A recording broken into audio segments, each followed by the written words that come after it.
ಕೃಷ್ಣನೂರು ಉಡುಪಿ ಪ್ರವಾಸಿಗರ ಅಚ್ಚುಮೆಚ್ಚಿನ ತಾಣ. ಆದರೆ ಇಲ್ಲಿ ಅಭಿವೃದ್ಧಿಗೆ ಅಂತ ಪ್ರತಿ ಬಜೆಟ್ನಲ್ಲೂ ಮೀಸಲಿಡ್ತಾರೆ.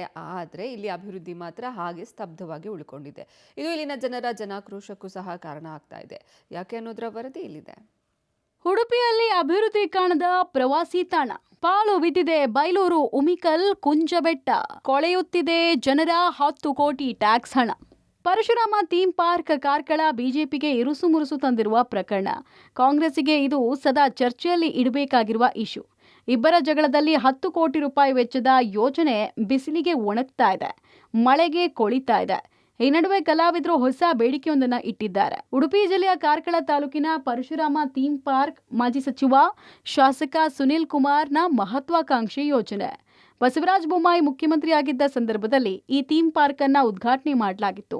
2.5 ವರ್ಷದ ಹಿಂದೆ ಮೂರ್ತಿ ಕಳಪೆ ಗುಣಮಟ್ಟದ್ದು ಎಂಬ ವಿವಾದ ಎದ್ದಿದೆ. ಕಾಂಗ್ರೆಸ್ 2 ವರ್ಷದಿಂದ ನಿರಂತರವಾಗಿ ಹೋರಾಟ ಮಾಡ್ತಿದೆ. ಆದರೆ ಸುಮಾರು 9 ಕೋಟಿ ರೂಪಾಯಿ ವೆಚ್ಚದಲ್ಲಿ ನಿರ್ಮಾಣ ಮಾಡಲಾದ ಪ್ರವಾಸಿ ತಾಣ, ಹೊರಾಂಗಣ ವೇದಿಕೆ, ಸಭಾಂಗಣ, ಆರ್ಟ್ ಗ್ಯಾಲರಿ ಎಲ್ಲವೂ ಮಳೆಗಾಲಕ್ಕೆ ಕೊಳಿತಾ ಇದೆ. ಬೇಸಿಗೆಯಲ್ಲಿ ಧೂಳು ಹಿಡಿತಾ ಇದೆ. ಪರಶುರಾಮ ಥೀಮ್ ಪಾರ್ಕ್ನ ವಿವಾದವನ್ನೆಲ್ಲ ಬದಿಗೆ ಇಟ್ಟು ಅಲ್ಲಿ ಬೇರೆ ಬೇರೆ ಕಾರ್ಯಕ್ರಮಗಳನ್ನು ಮಾಡಲಿಕ್ಕಾದರೂ ಅವಕಾಶ ಮಾಡಿಕೊಡಿ ಅನ್ನುವಂಥ ಒತ್ತಾಯವನ್ನು ಕೇಳಿ ಬರ್ತಾ ಇದ್ದಾರೆ. ನಾವು ನೋಡ್ಬೋದು ಪರಶುರಾಮ ಥೀಮ್ ಪಾರ್ಕ್ನ ಒಟ್ಟು ಚಿತ್ರಣವನ್ನು ಹೇಗಿದೆ ಅನ್ನುವಂಥದ್ದು. ಇಲ್ಲಿ ಆರಂಭಿಕ ಮುಖಮಂಟಪ ಇರ್ಬೋದು, ಒಳಗಡೆ ಗ್ಯಾಲರಿ ಇದೆ, ಅದರ ಜೊತೆಗೆ ಸುತ್ತಮುತ್ತ ಎಕರೆಗಟ್ಟಲೆ ಜಾಗಗಳಲ್ಲಿ ಗುಡ್ಡದ ಮೇಲೆ ಬರುವಂತಹ ರಸ್ತೆಯಲ್ಲಿ ಕಲ್ಲು ಬೆಂಚುಗಳನ್ನು ಹಾಕಲಾಗಿದೆ. ಇಲ್ಲಿ ಗಾರ್ಡನ್ ಥರ ಮಾಡಿದ್ದಾರೆ. ಅದರ ಜೊತೆಗೆ ಒಂದು ಪ್ರಮುಖವಾಗಿ ಓಪನ್ ಏರ್ ಥಿಯೇಟರ್ ಇದೆ. ಇದು ಸಂಗೀತ ಕಾರ್ಯಕ್ರಮ, ಯಕ್ಷಗಾನ, ನಾಟಕ ಯಾವುದೇ ಥರದ ಕಾರ್ಯಕ್ರಮ ಮಾಡೋದಕ್ಕೂ ಕೂಡ ಒಂದು ಸೂಟ್ ಆಗುವಂಥ ಒಂದು ವ್ಯವಸ್ಥೆಗಳನ್ನು ಇಲ್ಲಿ ಮಾಡಲಾಗಿತ್ತು. ಅದರ ಮೇಲೆ ಮಾತ್ರ ಮೂರ್ತಿಯನ್ನು ನಿರ್ಮಾಣ ಮಾಡಿರುವಂಥದ್ದು. ಈಗ ವಿವಾದದ ಕೇಂದ್ರ ಬಿಂದು ಆಗಿರುವಂಥದ್ದು ಪರಶುರಾಮ ಮೂರ್ತಿ. ಆ ಪರಶುರಾಮ ಮೂರ್ತಿ ಅಸಲಿ, ನಕಲಿ, ಅದರಲ್ಲಿ ಫೈಬರ್ ಇದೆ, ಕಂಚು ಅರ್ಧದಷ್ಟು ಮಾತ್ರ ಇದೆ, ಈ ಥರದ ಬೇರೆ ಬೇರೆ ಚರ್ಚೆಗಳು ಆಗ್ತಾ ಇದೆ. ಅದು ಒಂದು ಪಾರ್ಟ್. ಅದನ್ನು ಬಿಟ್ಟು ಈ ಸುಮಾರು 8 ಕೋಟಿ ರೂಪಾಯಿ ಖರ್ಚು ಮಾಡಿದಂತಹ ಪರಶುರಾಮ ಥೀಮ್ ಪಾರ್ಕ್ ಏನಿದೆ, ಅದನ್ನು ಬೇರೆ ಬೇರೆ ಉದ್ದೇಶಕ್ಕೆ ಉಪಯೋಗಿಸಲಿಕ್ಕೆ ಅವಕಾಶ ಮಾಡಿಕೊಡಿ ಅನ್ನುವಂಥ ಅಭಿಪ್ರಾಯಗಳನ್ನು ಕಲಾವಿದರು ಈಗಾಗಲೇ ಸಲ್ಲಿಕೆಯನ್ನು ಮಾಡಿದ್ದಾರೆ.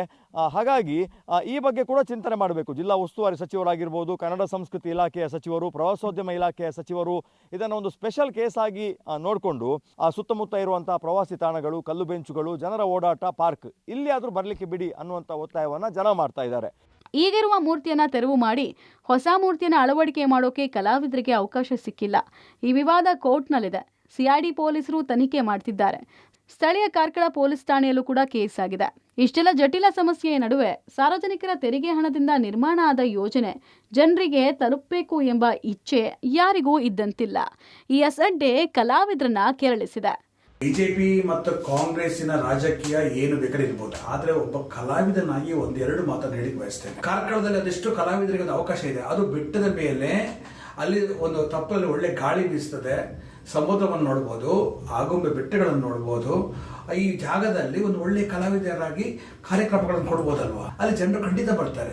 ಇವರದ್ದು ಪರಶುರಾಮ ವಿಗ್ರಹದ ಬಗ್ಗೆ ಮಾತ್ರ ಒಬ್ಬ ಕಲಾವಿದನಾಗಿ ಅಲ್ಲಿ ಯಕ್ಷಗಾನ ಮಾಡಲಿಕ್ಕೆ, ಭರತನಾಟ್ಯಗಳನ್ನು, ಸಂಗೀತ, ಕಾರ್ಕಳದಲ್ಲಿ ಅದ್ಭುತವಾದ ಸಂಗೀತ ಪ್ರೇಮಿಗಳಿದ್ದಾರೆ, ಒಳ್ಳೆ ಶಾಸ್ತ್ರೀಯ ಸಂಗೀತ ಪ್ರೇಮಿಗಳಿದ್ದಾರೆ. ಆ ಜಾಗದಲ್ಲಿ ಕಾರ್ಯಕ್ರಮಗಳನ್ನು ಮಾಡಲಿಕ್ಕೆ ಅವಕಾಶವನ್ನು ನೀಡಬೇಕು ಅಂತ ಜಿಲ್ಲಾಡಳಿತಕ್ಕೆ, ಮಾನ್ಯ DC ಅವರಿಗೆ ಹಾಗೂ ಅಲ್ಲಿಯ ಸಂಬಂಧಪಟ್ಟ ಅಧಿಕಾರಿಗಳಿಗೆ, ರಾಜಕೀಯ ನಾಯಕರುಗಳಿಗೆ ಮನವಿ ಮಾಡ್ತೇನೆ.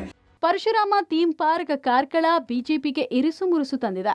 ಆರಂಭದಲ್ಲಿ ಕಾಂಗ್ರೆಸ್ ಲಾಭ ಪಡೆದ್ರು, ಇದೀಗ ಜನ ಕಾಂಗ್ರೆಸ್ ನಡೆಗೆ ಅಸಮಾಧಾನ ವ್ಯಕ್ತಪಡಿಸುತ್ತಿದ್ದಾರೆ. ರಾಜಕೀಯ ಮಾಡೋಕೆ ನೂರಾರು ವಿಷಯ ಇದೆ. ಪ್ರವಾಸೋದ್ಯಮಕ್ಕೆ ಪೂರಕವಾದ ಯೋಜನೆ ಧೂಳು ಹಿಡಿತಾ ಇರೋದು ಬೇಸರದ ಸಂಗತಿ. ಚೇತನ್ ಜೊತೆ ದೀಪಕ್ ಜೈನ್, ಪಬ್ಲಿಕ್ ಟಿವಿ, ಉಡುಪಿ.